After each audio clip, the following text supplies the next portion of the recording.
And here with me now to talk about what we know so far is Lieutenant Bob Krygier. He's a retired officer with the Pima County Sheriff's Department and former SWAT commander. It's so good to have you on the show. I've been watching you online throughout all of this, making your appearances and talking about the case. You're so well versed in this area and with this department. So first, I want to thank you for being on the program with me today and ask you about these notes and why you think that they were released now. Obviously, they could have been released sooner. Do you think that they were waiting for the 6-month mark? We know that investigators are hoping someone will read the words in the context and say, hey, that sounds like somebody I know. That's how they speak. That's how they write. But why did they release them now, Bob? Well, first off, thank you for having me. And as far as the timing goes, I would imagine the 6 months does have a little bit to do with it. At this point, the detectives, the investigators are doing all they can, and they're just trying to relight some fires. I absolutely agree that somebody knows who did this, who that person on the doorbell camera is, and it's just a matter of them speaking with someone and them coming forward. So it's just trying to rekindle that smoke and get a little fire out of it from the investigative standpoint. And I think the timing at 6 months, this is a long time, and they're hoping that it's going to do that. Bob, do you believe that these notes are real? I do. I think those first few that came in, those first few days, from what I heard very early on, I heard about this exact verbiage within a day or so of these notes coming out. And I do. I think there's some details in there that leads the investigators to believe that, yeah, those were legitimate. Ones later on, a lot of those that may have went to other media outlets may have been hoaxes. But again, we don't. Nobody knows that.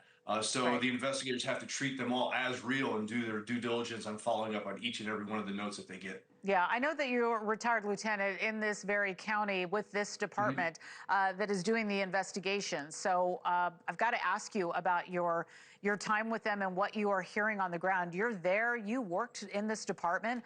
What do you think about the investigation where we are right now? And obviously, we know, look, we can't be told everything, right? There has to be Mhm. stuff that's kept close to the vest, and that apparently is happening. But Mhm. we heard the sheriff, Chris Nanos, assuring the public this case is not cold. Kind of feels like it is, but 6 months doesn't necessarily mean a cold case. What are you hearing on the ground from the people that you used to work with that may also be retired that are able to talk about this? Mm. I'm hearing that they're working the task forces together with the FBI and the Sheriff's Department investigators. They're working it every single day. They're doing what they can with the information that they have.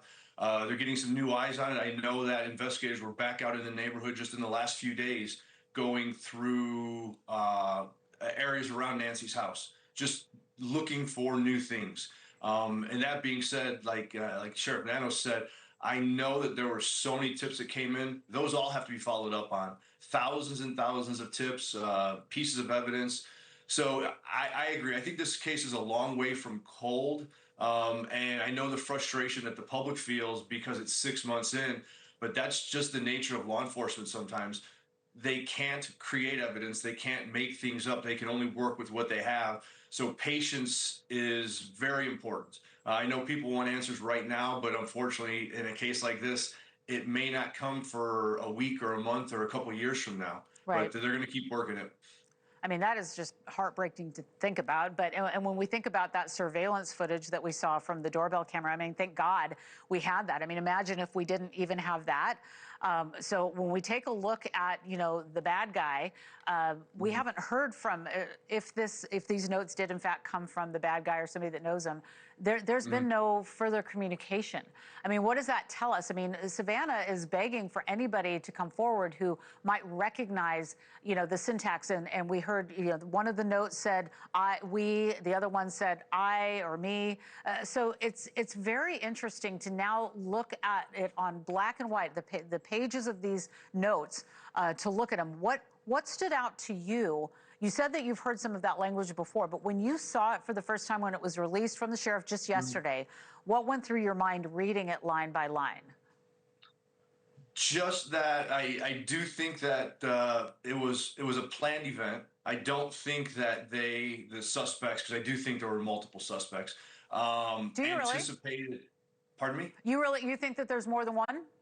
Absolutely. Thank you for watching. Subscribe below and download our NewsNation app right now on your phone, and you will get fact-based, unbiased news for all Americans.